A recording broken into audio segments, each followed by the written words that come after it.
Okay, hi everybody.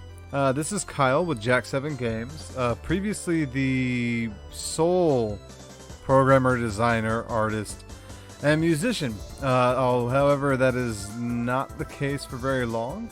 My lovely wife has started helping me with social media. My brother is helping me with programming now, and it's kind of becoming its own little team. So we're going to check out one of my earlier projects. This is called Clops. I got this idea from a friend of mine named Toast Hatter, who is currently working on his project Duels of Fortune. And he's kind of doing this thing where he's going back and looking at previous project that he worked on, and I thought it'd be kind of fun to do the same thing myself. So this is Clops. This is one of the earlier projects that I've worked on. Not the earliest, although it's the earliest I have access to because I lost a hard drive a while back and didn't have proper backups. So that's always fun. But this is Clops. Camera's horrible. This is before Cinemachine was a thing. And Cinemachine makes things a lot easier. This is supposed to be like the first level that shows you, hey, that falls down, you know.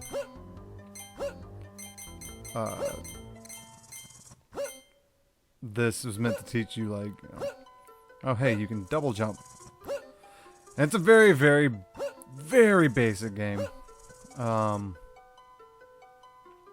Only 4 levels and 1 boss level. If you're not counting the, introduction level, which was that. So you kind of get these 4 doors to choose from, this giant door right here. Ledge. And I guess kind of the point that I want to do this was kind of go back and see, you know, where you come from, projects you've done in the past. For instance, this one, there's a lot of design choices that I would not do now. For instance, I would not have this big wall of ground, but that's because I didn't know how to do camera bounds back then. Art's still nice. I'm kind of happy with how the backgrounds look. Animation's okay, although I used a lot of points of reference back then, so cheated it a little bit. Not a whole lot, but it came out okay. A lot of the enemy designs are kind of strange looking back at it now. They all have this black and white look to it, and I guess it's because I wanted all the bad guys to kind of stick out, but I don't know. Some of them look better than others. The snake guy back there looked okay, but the snail I'm not a big fan of. I just never realized that it doesn't reset your double jump. You just kind of flipping. That's a lot of things I wouldn't do now.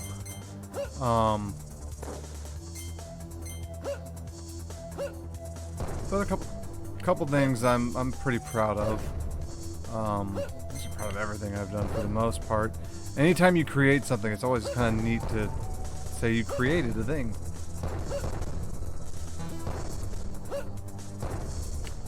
And that's kind of what I love about, you know, game design in general and game development in general, is I'm constantly learning something new. Like even this was a learning experience because this was the biggest project I had at the time, was to make this kind of big platformer, although it ended up being that big in the long run. Kind of lost interest in it because I didn't know what else I could do with it. But then again, I was also hitting a lot of walls back then with what I knew, programming wise and design wise.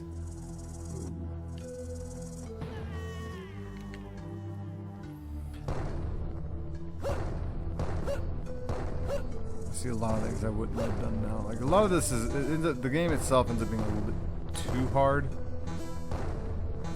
Primarily because I didn't know how to do certain things. I was trying to make weird design choices. Oh. And there's a couple things that's kind of janky just primarily because I didn't know what I was doing back then. Let's see, what else do we have? What's this level?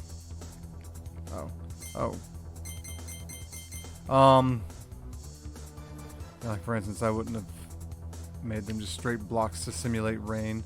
Although this does have kind of a cool audio effect in it. I don't know if it'll come through on the recording. But the music kind of gets a little bit more dim and echoey later in the level when you enter a cave. It has like a reverb on it. It's kind of a neat idea.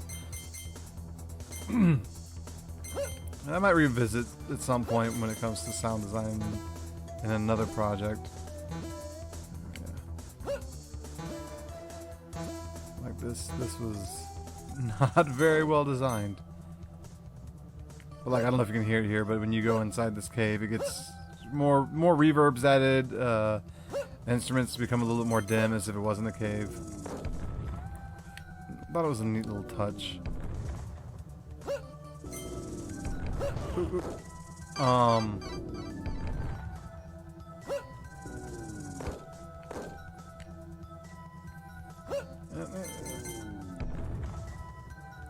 That's just straight up Super Meat Boy right there. And like that, the animation resets every time you leave the screen. I would have probably fixed that in a newer build if I was still working on this game today, which is not the case because everything associated with this game is lost to time. So that's always fun. We're gonna go through. There's a couple games that I'm gonna go through on this whole kind of game post-mortem journey that not much I can do about. Like there's a game called Tumultiverse that had a lot of neat ideas that just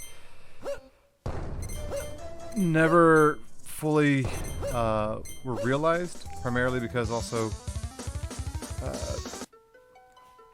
everything was lost when that computer kind of fried. And I've gotten better with making backups now, which is good. Oh, I didn't notice that your life also resets every time you exit.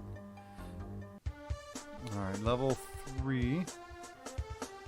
And I remember there was an effect in this level that I kind of wanted to achieve. Because when I first started this game, I know I wanted to have kind of a Super Nintendo look and sound and feel to it. Especially in like the music. Because the music definitely uses a lot of Super Nintendo sound fonts, specifically Donkey Kong Country. Which, when I was going back and playing a lot of my Super Nintendo games, just kind of get an idea of what I wanted to do art and sound-wise.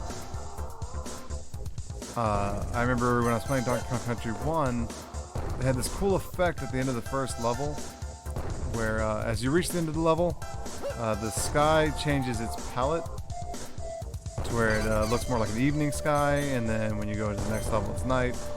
I thought it'd be kind of cool to add just in one level, so it has an animation loop of day into night, night into day. And the effect is okay, however, like certain things like I can see now, like you can see the seam in between the two night sky textures. Kind of ruins the illusion of it, but I was really proud at the time because I set out to do something and I actually achieved it, and that's always kind of fun when you're learning and you first starting development, or you're just like, I have an idea for something and I don't know if I can do it. And that's a lot of my learning process, was not knowing if I could actually achieve what I wanted to kind of present on screen. And so whenever it worked, it was great and everything was happy. But there were days where I'd set out to have a plan for a level and everything I would do wouldn't work. And you spend 2 or 3 days trying to find out why, programmatically, it doesn't work. On to the 4th level, which I think was the water level. Because everyone loves water levels. Oh, yeah, you can run in this game. I forgot. I remember trying to do the water was really janky. Because I remember... Where is it? I can do it again, I bet. Yeah, there it is. The particle effect for jumping in the water.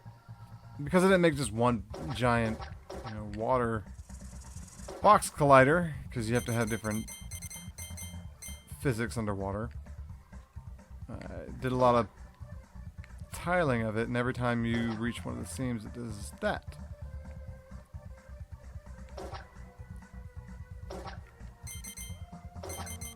I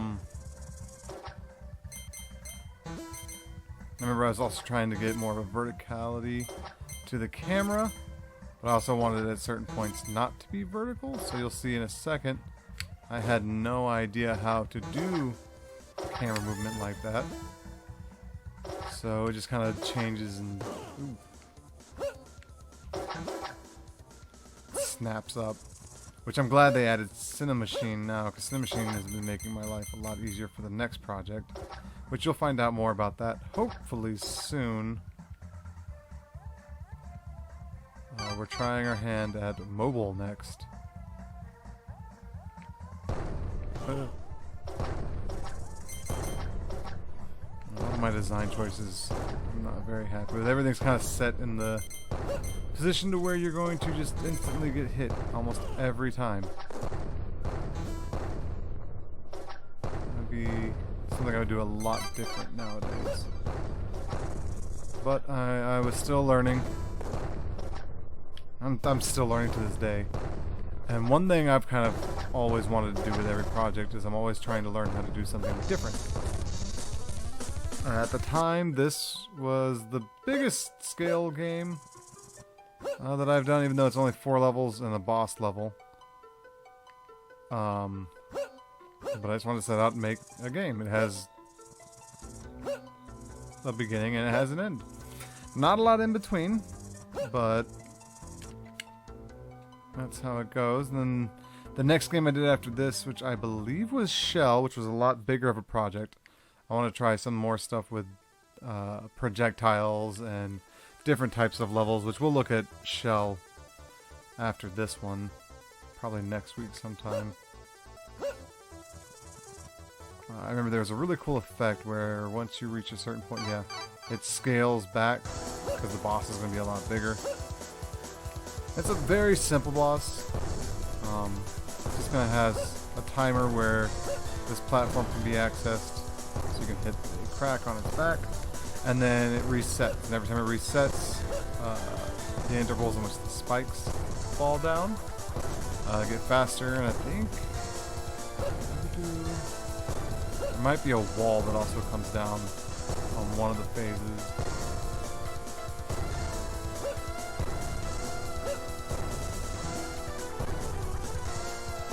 Yes, okay. And so you gotta time everything right. And this is all based off of a tutorial series, because I was learning a lot early on from a guy named James.